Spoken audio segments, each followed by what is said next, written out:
السلام علیکم ورحمۃ اللہ وبرکاتہ۔ نحمدہ ونصلی علی رسولہ الکریم، اما بعد، اعوذ باللہ من الشیطان الرجیم، بسم اللہ الرحمن الرحیم۔ واذکر فی الکتاب موسیٰ انہ کان مخلصا وکان رسولا نبیا۔ صدق اللہ العلی العظیم وصدق رسولہ النبی الکریم، ونحن علی ذلک لمن الشاہدین والشاکرین، والحمد للہ رب العالمین، آمین۔ معزز و محترم سامعین، خطبہ مسنونہ کے بعد قرآن مجید فرقان حمید سے میں نے ایک آیت مبارکہ کی تلاوت کرنے کا شرف حاصل کیا۔ آئیے اس آیت پہ کچھ روشنی ڈالنے سے پہلے ہم سب مل کر آقا انعامدار احمد مختار مدینہ تاجدار، ہم غریبوں کے غم گسار سید عالم سید الانبیاء محمد مصطفیٰ صلی اللہ تعالی علیہ وسلم کی بارگاہ بے کش پناہ میں درود پاک پڑھ لیں۔ اللہم صلی علی سیدنا و مولانا محمد وعلی آل سیدنا و مولانا محمد وبارک وسلم۔ صلاۃ و سلام علیک یا رسول اللہ صلی اللہ تعالی علیہ وسلم۔ رب کائنات ذوالجلال والاکرام کا لاکھ لاکھ شکر ہے کہ اللہ رب العزت ہم سب کو جمعہ کی نماز کے لیے اس مسجد میں اکٹھا فرمایا۔ تمام حمد و ثنا رب کائنات کے لیے، اور درود و پاک درود و سلام ہمارے پیارے نبی محمد صلی اللہ علیہ وسلم پر۔ الحمدللہ آپ سامعین، حضرت آدم علیہ السلام سے لے کر حضرت شعیب علیہ السلام تک کا تذکرہ سماعت فرمائیں۔ نبیوں کا حالات، نبیوں کی زندگی کس طریقے سے کتنی کٹھنائیوں کے ساتھ، پریشانیوں کے ساتھ انبیاء کرام نے دین کی تبلیغ کی ہے، یہ تمام واقعات آپ سامعین کے سامنے بیان کیا جا رہا ہے کہ اللہ کے چنے ہوئے بندے، چنندہ جس کو اللہ تبارک و تعالیٰ نے اپنا نبی، اپنا پیغمبر بنایا، ان کے اوپر اتنی تکالیف آئے اور انہوں نے ہر تکلیف کو جھیلتے ہوئے دین کی تبلیغ کیے، دین کا پیغام ہم تک پہنچائے۔ ان کا جو کام اللہ تبارک و تعالیٰ نے دیا وہ کام اللہ کے بندوں تک پہنچایا۔ اب اللہ تبارک و تعالیٰ جسے چاہے ہدایت دے، جسے چاہے گمراہ کر دے۔ نبیوں کا کام پیغام پہنچانا ہے، ہدایت دینا اللہ رب العزت کا کام ہے۔ حضرت شعیب علیہ السلام کا واقعہ آپ سامعین نے سماعت فرمائی۔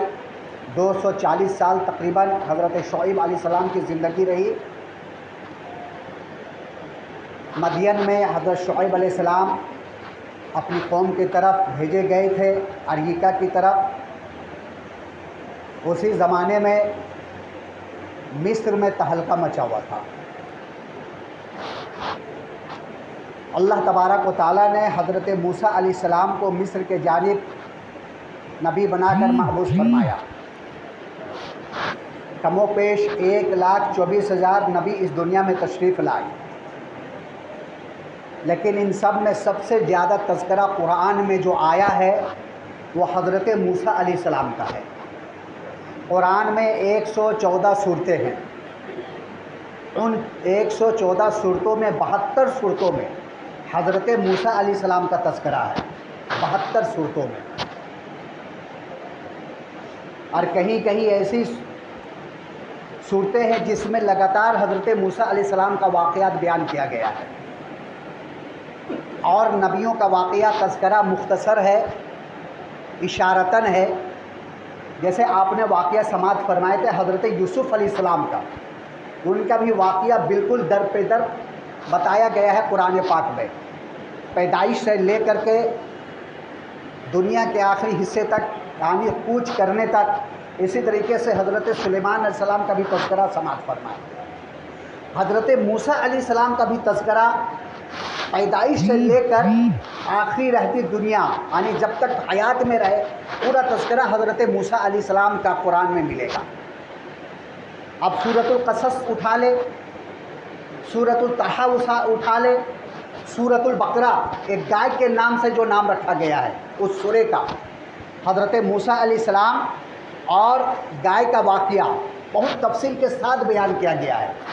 सूरतुल तहा में हज़रत मूसा अलैहिस्सलाम के पैदाइश, फिर फ़िरौन के गर्क होना पूरे तफसील के साथ बयान किया गया है।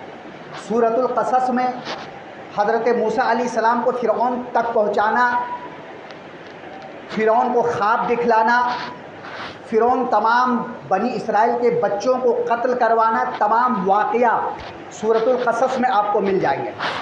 बस कमी है हमारे अंदर कि हम कुरान पढ़ते नहीं, कुरान समझते नहीं, और कुरान पढ़ते भी हैं तो हमारी ज़ुबान अजमी है, मालूमी है कितने दुरुस्त पढ़ते हैं, और कुरान पढ़ के उसके समझने की तौफीक नहीं मिलती कि चलो हम एक आयत पढ़ें फिर उसको हम समझें, कोशिश करें कि अल्लाह तबारक व तआला ने इस आयत में हमें क्या बता रहा है, किस नबी का तज़किरा है, किस ज़माने का तज़किरा है। अरे कुरान तो ख़जाना है हमारे घर में, लेकिन हम इसकी कद्र नहीं करते, कद्र करना नहीं जानते। अल्लाह तबारक व तआला सूरतुल मरियम में फरमा रहा है कि हज़रत मूसा अलैहिस्सलाम को याद करो किताब में, तज़किरा करो किताब में, किसमें? कुरान में। वो सच्चे नबी थे, मुरसिल थे। हज़रत मूसा अलैहिस्सलाम की ज़िंदगी, उनके हालात का तज़किरा करने से पहले फ़िरौन के बारे में आप जान लें कि फ़िरौन कौन था, और फ़िरौन इतना बड़ा बादशाह बना कैसे। और जब अल्लाह तबारक व तआला ने उसे बादशाह बनाया तो ख़ुद को, अपने आप को खुदा कैसे कहलवाया, सबों को ये मिस्र में ऐलान कर दिया मैं तुम्हारा रब हूँ, आना रब्बु का, मैं तुम्हारा रब हूँ, तुम मेरा सजदा करो। आखिर ये ऐलान कैसे करवाया? तो कुछ झलकियाँ फ़िरौन के बारे में जानते हैं। फरसान का रहने वाला फ़िरौन था। फ़िरौन उस ज़माने में जो भी मिस्र में बादशाह बनता उसका लक़ब फ़िरौन होता। जैसे हिंदुस्तान में कोई प्रधान मंत्री बन जाता तो उसको हम प्रधानमंत्री कहते हैं, उसको प्राइम मिनिस्टर कहा जाता है। इसी तरीके से उस ज़माने में मिस्र में जो बादशाह बनता तो उसको फ़िरौन कहा जाता है। हज़रत यूसुफ़ अलैहिस्सलाम के ज़माने में जो फ़िरौन था उसका नाम रयान था। क्या नाम था? रयान। सुन चुके हैं लेकिन ज़हन से बात निकल गई है। और वो अल्हम्दुलिल्लाह हज़रत यूसुफ़ अलैहिस्सलाम के ऊपर ईमान भी लाया था, वो फ़िरौन, वो बादशाह रयान। और जो हम फ़िरौन की तज़किरा ज़्यादा सुनते हैं, जानते हैं, जो मिस्र में रखा हुआ है, जिसका तज़किरा कुरान में है, उसका नाम वलीद है। क्या नाम है? वलीद। नाम याद रखिएगा। और फ़िरौन जो बादशाह बनता था मिस्र को, उसको फ़िरौन कहा जाता था। ये फरसान का रहने वाला शख्स था, बहुत लंबा चौड़ा हैकल इंसान था ये फ़िरौन। इसके ऊपर कर्ज़ बहुत ज़्यादा हो चुका था, और कर्ज़ अदा करने के लिए कुछ ज़रिए माश इसके पास नहीं था कि मैं ज़रिए माश लगाऊं और अपना कर्ज़ा अदा करूं। फरसान से निकल वो बसरा गया, लेकिन बसरा में उसका नहीं चला कोई, शाम, मुल्क शाम की तरफ। और फिर उसे पता चला कि मिस्र बहुत बड़ा बाज़ार है, वहाँ लोग कारोबार करते हैं, तो मिस्र की तरफ वहाँ से चला। जब मिस्र की तरफ चला तो गांव में खरबूज की खेतियाँ थी, जिसको हम यहाँ कलिंगर कहते हैं, तरबूज, उसकी खेतियाँ थी। तो वो देखा कि यहाँ बहुत सस्ता में मिल रहा है, कि शहर में बहुत कीमती मिलता है, वहाँ बहुत कीमती दाम में बेचा जाता है। तो इस टोकरा ख़रीदा पूरा खरबूज का, तरबूज का ख़रीद कर और मिस्र की तरफ आने लगा। लेकिन जो ही मिस्र के हद में पहुँचा तो वहाँ सिपाही खड़े थे, सिपाही, और हर एक तरबूज लेना चालू की। आते आते मिस्र के दरवाजे तक इसके पास कुछ भी नहीं बचा, सब टैक्स ले लिए। तब इसे समझ में बात आई कि गांव में सस्ता ये क्यों मिलता है और शहर में जाकर महंगा क्यों हो जाता है। ये टैक्स लिया जाता है, ये टैक्स का ज़माना जो है, कारोबार बहुत पहले से चला आ रहा है। अब ये वलीद बनाम फ़िरौन जो बादशाह बना, जब मिस्र के शहर के अंदर गया तो था तो दिमाग का बड़ा तेज़, ऐसे बादशाह नहीं बन गया, बहुत तेज़ था दिमाग। उसने ये देखा कि गांव से शहर आते आते जितना मैं तरबूज लिया था सबों में बांटता गया, टैक्स के नाम पे सब सिपाही लोग ले लिए, मेरे पास कुछ भी नहीं बचा। इसका मतलब इस शहर का कानून सही नहीं है, जो चाहे वो बादशाह का आदमी बोलकर टैक्स वसूल कर सकता है। और उस ज़माने में मिस्र में वबा आई थी, बीमारी, जिससे लोग बहुत ज़्यादा मर रहे थे। तो उसने कब्रिस्तान में कब्ज़ा कर लिया, कब्रिस्तान में जाकर कब्ज़ा किया। और कब्ज़ा करने के बाद जो भी वहाँ मुर्दा आता उससे 1 दरहम वसूल करता टैक्स, कि तुम 1 दरहम दो तब ये कब्र की जगह देंगे, तुम यहाँ मुर्दे को दफन करोगे। इस तरीके से 3 महीने तक लगातार वो टैक्स वसूलता रहा और 3 महीने में बहुत ज़्यादा वो पैसा कमा लिया। इत्तेफाकन 3 महीने के बाद उस ज़माने का जो फ़िरौन बादशाह था उसके रिश्तेदारी में किसी की मौत हो गई। अब वो लोग कब्रिस्तान पहुँचे। अब ये फ़िरौन को तो मालूम नहीं था वलीद को कि ये बादशाह का आदमी, उसे भी टैक्स वसूलना चालू किया कि टैक्स लाओ 1 दरहम, तब कब्र के लिए जगह मिलेगी, वरना नहीं जगह मिलेगी। उन सिपाहियों को पता चला कि ये टैक्स लेता है, तो उसे पकड़ करके फ़िरौन के पास लेकर गया, उस ज़माने का जो बादशाह था। तकफीर वगैरह तो हो गया, उसको टैक्स नहीं मिला, लेकिन वो बादशाह के पास पहुँच गया। फ़िरौन ने उससे सवाल किया कि तुम्हें कब्रिस्तान का हाकिम किसने बनाया जिसकी वजह से तुम लोगों से टैक्स ले रहे हो? तो पूरी हालात, पूरी जानकारी दिया तरबूज लाने का और टैक्स देने का। तो बोले कि मैं यहाँ जब शहर में पहुँचा तो तितर बतर मैंने देखा, कोई कानून नहीं देखा, तो मैं आप तक पहुँचने के लिए हिला बनाया कि आप तक कैसे पहुँचूँ मैं और कानून कैसा बनाया जाए। और जो वो 3 महीने में दरहम कमाए थे, पैसे कमाए थे, सब फ़िरौन के आगे डाल दिया कि देखिए 3 महीने में मैंने इतना पैसा कमाया। तो यहाँ जो आपके सिपाही हैं या जो वहदेदार है वो कितना कमाते होंगे लोगों से। तो उस वक्त के जो फ़िरौन बादशाह था उसे ये बात बहुत पसंद आ गई और फ़िरौन को अपना वज़ीर बना लिया। किसको? वलीद को, जो फ़लस्तीन से आया था, अपना वज़ीर बना लिया। अब जब वो वज़ीर बना तो बहुत से मशवरे बादशाह को ऐसा दिया कि बादशाह को उसकी बातें बहुत पसंद आई। और इस तरीके से ज़माना गुजरता गया। तकरीबन 60-70 साल तक ये वलीद जो फ़िरौन बना बाद में बादशाह के साथ रहा। जहाँ भी बादशाह जाता था फ़िरौन वहाँ साथ में जाता था। यानी कि आज के दौर में, आज की ज़ुबान में बोला जाए तो राइट हैंड बन गया। 60-70 के बाद वो बादशाह मर गया जो उस ज़माने का फ़िरौन था। मरने के बाद तमाम रियाया जो थी और तमाम सिपाही लश्कर जो थे वो देखते थे कि फ़िरौन के साथ ये ज़्यादा रहता था, हम कलाम हुआ करता था, राजदार था, तो इसे बादशाह बना दिया जाए। और तमाम रियाया और तमाम सिपाही लश्कर मिल करके वलीद को बादशाह बना दिया मिस्र का। अब ये वहाँ का फ़िरौन बन गया। इनके ये मुख्तसर हालात है, ऐसे तो बहुत ज़्यादा है, आप किताबों में पढ़ेंगे कि ये वलीद फ़िरौन उस ज़माने का मिस्र का बादशाह कैसे बना। अब बादशाह बनने के बाद जब कुर्सी मिल गई तो ताकत भी बहुत ज़्यादा आ गई इसके अंदर। ये दिमाग का तो तेज था ही। इसने बड़े बड़े महलात बनाने चालू किए, बड़े बड़े घर बनाने चालू किए मिस्र में, और लोगों से मजदूरियाँ करवाना चालू किए और कानून नाफिज किया। तो जो फ़िरौनी थी कौमें, उसको कुतबी कहा जाता था। कुप्ती काबापेश कुप्तो यादती, कुप्ती, उसको कुप्ती कहा जाता था। और उसी में एक कौम थी जिसको आप जानते हैं, बनी इसराइल। ये भी वाक़या आप सुन चुके हैं। हज़रत यूसुफ़ अलैहिस्सलाम जब मिस्र में आए और इन्हें वज़ीर बनाया गया वहाँ का, हज़रत यूसुफ़ अलैहिस्सलाम को, तो अपने ख़ानदान वालों को मिस्र लाए थे। उस वक्त हज़रत इसहाक़ अलैहिस्सलाम के साथ, हज़रत याकूब अलैहिस्सलाम के साथ, हज़रत याकूब अलैहिस्सलाम के बेटे, हज़रत इसहाक़ अलैहिस्सलाम के बेटे हज़रत याकूब अलैहिस्सलाम, हज़रत याकूब अलैहिस्सलाम के 12 बेटे थे, जिनमें हज़रत यूसुफ़ अलैहिस्सलाम एक बेटे और 11 भाई। ये तमाम वाक़या आप लोग समाप्त कर चुके हैं। हज़रत याकूब अलैहिस्सलाम और उनके ख़ानदान वाले 80 फ़र्द मिस्र में आए थे।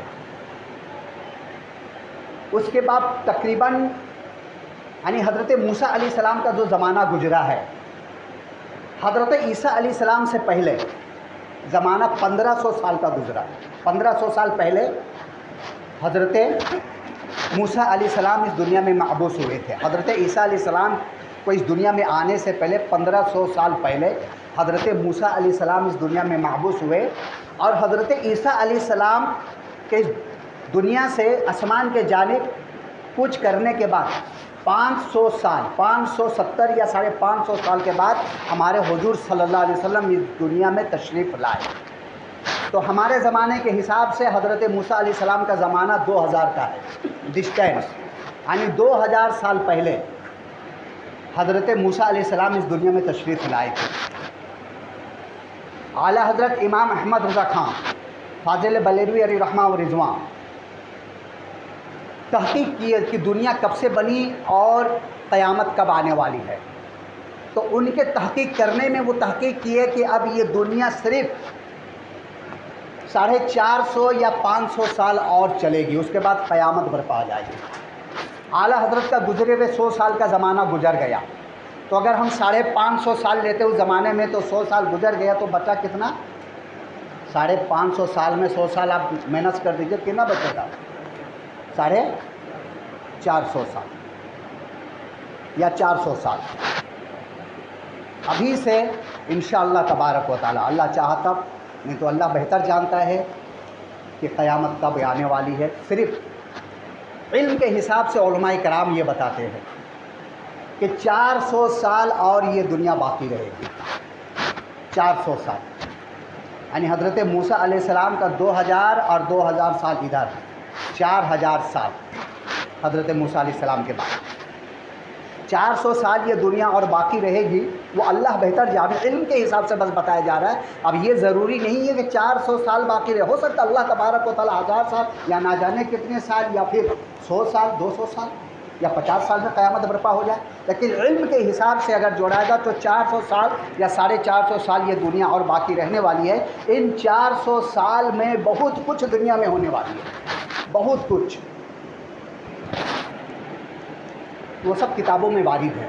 آقا علیہ الصلوۃ والسلام آپ جب حدیث پڑھیں گے تو معلوم ہو جائے گا کہ کیا کیا چیز ہونے والی ہے قیامت آتے آتے تک، اور قیامت میں کیا ہوگی.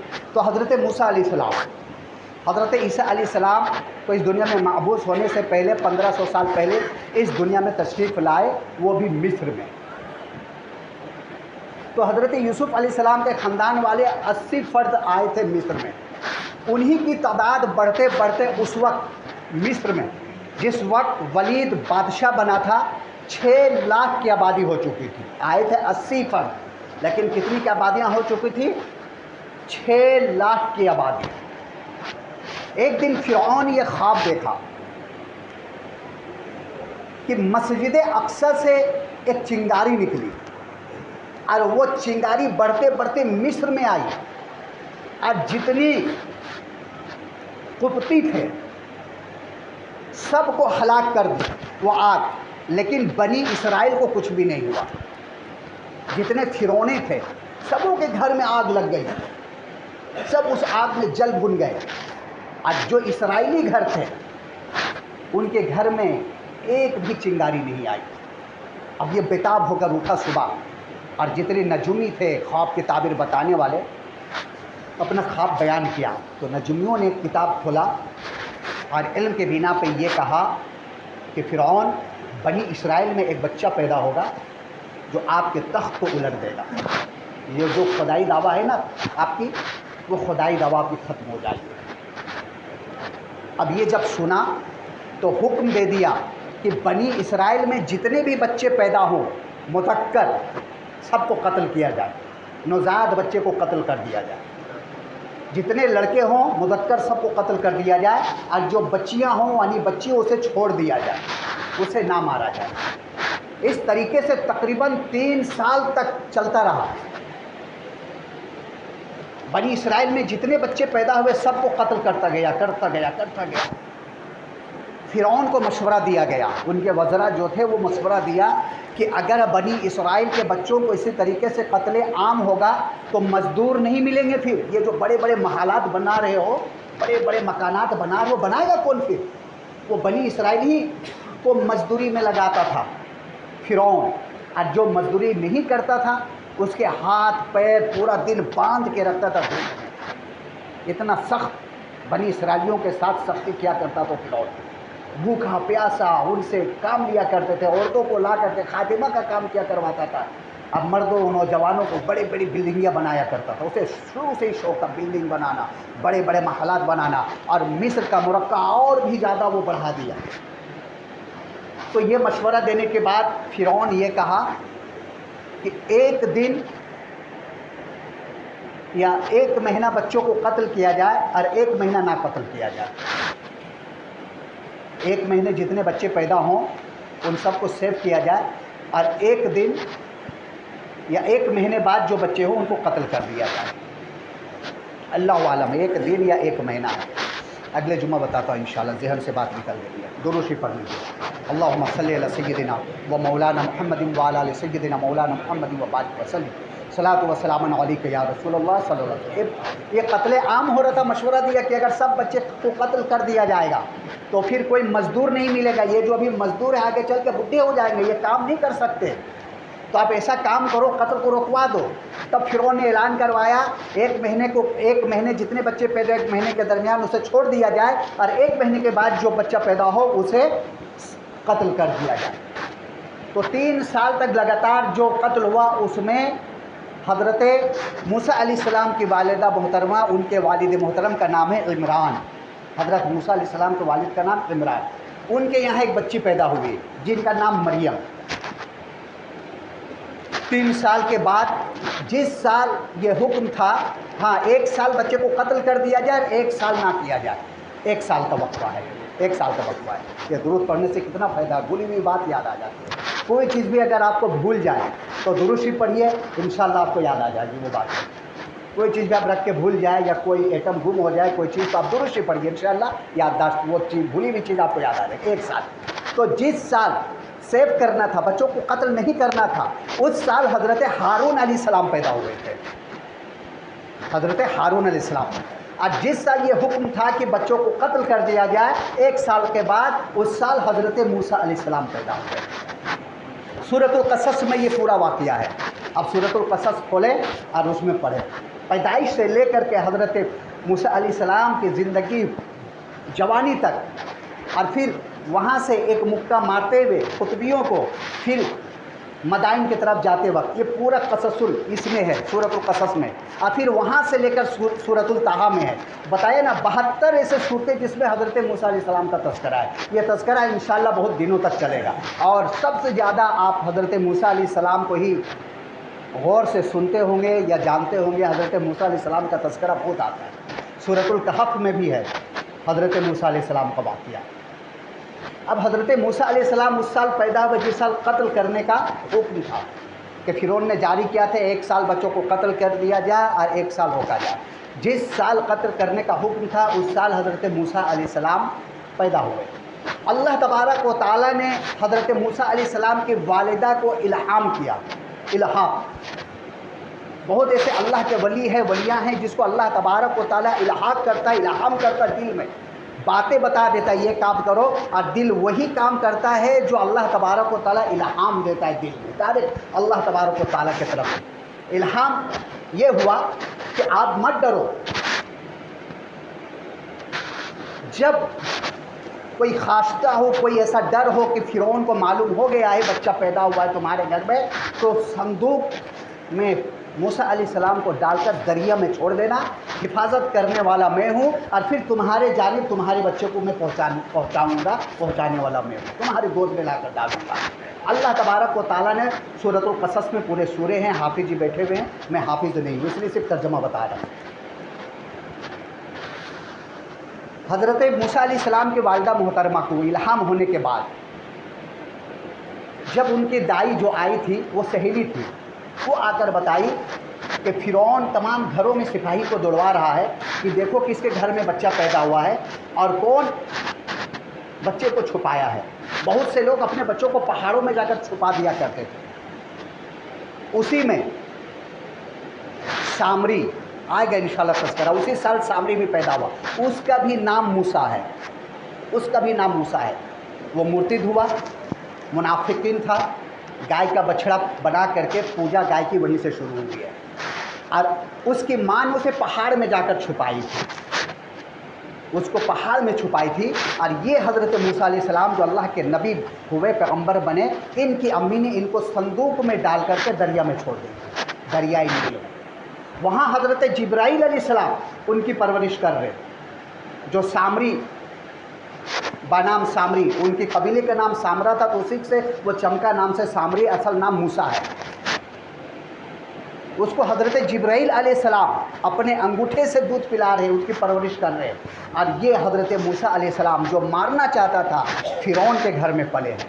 تو اللہ تبارک و تعالیٰ قادر مطلق ہے، کس کو کہاں پرورش کر رہا ہے، کس کو. اب جو جان کے دشمن تھا، جو حکم دیا تھا بچوں کو قتل کرو، اسی کے گھر میں حضرت موسیٰ علیہ السلام پلے بڑے ہوئے. واقعہ یوں ہے کہ جب یہ الہام ہوا تو حضرت موسیٰ علیہ السلام کی امی ایک کارپینٹر کے پاس پہنچی، تاکہ مجھے صندوق بنا کر دو، مجھے صندوق کی ضرورت ہے، اور ایسا صندوق بنانا کہ اس کے اندر پانی داخل نہ ہو. بولا کیا کام ہے؟ بولا کچھ بھی کام ہو، تمہارا کام ہے کام کرنا، تو مجھے صندوق بنا کر دو، باقی اس کو میں کیا کروں گا میں جانتی ہوں. لیکن بہت بنا ہی نہیں، وہ بناتا ہی نہیں تھا، بار بار جاتی تھی بولتی تھی، جاتی تھی بولتی تھی. مجبوراً بولنا پڑا کہ میں اپنے بچے کو اس میں ڈال کر کے دریائے نیل میں چھوڑ دوں. اور اللہ تبارک و تعالیٰ نے منع فرمایا تھا کسی کو کہنا نہیں، لیکن مجبوری. اب اس کے دل میں حرص، لالچ، معلوم ہی یہ انسان ہے ہر ایک دل میں کہ اگر میں بادشاہ کو بتا دوں گا تو بادشاہ اس کے بدلے میں مجھے انعام و اکرام دے گا، میں بہت بڑا آدمی بن جاؤں گا. یہ بھی شخص بنی اسرائیل کا تھا، یہ بھی شخص جو بڑھئی تھا بنی اسرائیل کا تھا. یہ کسی طریقے سے بادشاہ کے دربار میں پہنچنا چاہا کہ جا کر بتاؤں گا. اور ادھر حضرت موسیٰ علیہ السلام کے امی جان پریشان رہتی تھی کہ کب یہ مجھے صندوق بنا کر دے اور میں اس صندوق میں اپنے بچے کو ڈال کر کے دریائے نیل میں چھوڑوں. 3 دن کا وقفہ چلا گیا، خوف ہے کہیں سپاہی نہ آ جائے، میرے بچے قتل نہ ہو جائے. اللہ تبارک و تعالیٰ نے الہام دے دیا تھا اپنے بچے کو دریا میں چھوڑو.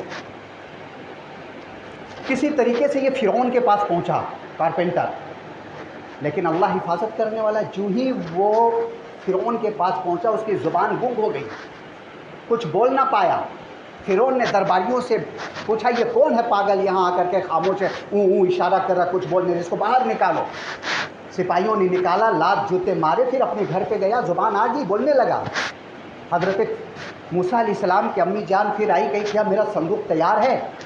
بولا ہاں صندوق تو تیار ہے، کل لے کر چلے جانا، تھوڑا کچھ کام باقی ہے. لالچ، آج میں جا کر بادشاہ کے پاس ضرور بولوں گا، پتہ نہیں کل میرے ساتھ کیا ہو گیا تھا، میں بول نہیں پایا. پھر وہ کسی طریقے سے دربار میں پہنچا فرعون کے، اور جو ہی زبان کھولنا چاہا زبان گم. اس سے ہمیں نصیحت ملتی ہے میرے دوستوں، صرف سنیے نہیں، کل قیامت کے دن اللہ تبارک و تعالیٰ فرما رہا ہے قرآن میں کہ یہ زبان نہیں بولے گی، باقی جسم کا ہر حصہ بولے گا. یہ ہاتھ بولے گا، یہ آنکھ بولے گی، یہ پیر بولے گا، یہ جسم کے حصے بولیں گے کہ یہ پیر کدھر جایا کرتے تھے، مسجد کی طرف یا اور کہیں، یہ ہاتھ کیا کام کیا کرتا تھا، یہ آنکھ کیا کام کیا کرتی تھی. یہ تمام چیزیں ہمارے جسم کی زبان قیامت کے دن خاموش رہے گی، زبان سے کوئی آواز نہیں نکلے گی، لیکن یہ ہمارے جسم کے رونگتے بال، ایک ایک بال ہمارے خلاف گواہی دے گا. تو اللہ تبارک و تعالی ہم سب کو نیک کام کرنے کی توفیق و رفیق عطا فرمائے. انشاءاللہ تبارک و تعالی اگلے جمعہ آپ کو بتاؤں گا کہ وہ صندوق میں ان کے امی جان ڈالی اور فرعون تک حضرت موسیٰ علیہ السلام کیسے پہنچے. ایک اعلان ہے، ایک شخص آئے ہوئے ہیں جناب، ان کے یہاں مسجد تعمیر ہے. کہاں کے حضرت؟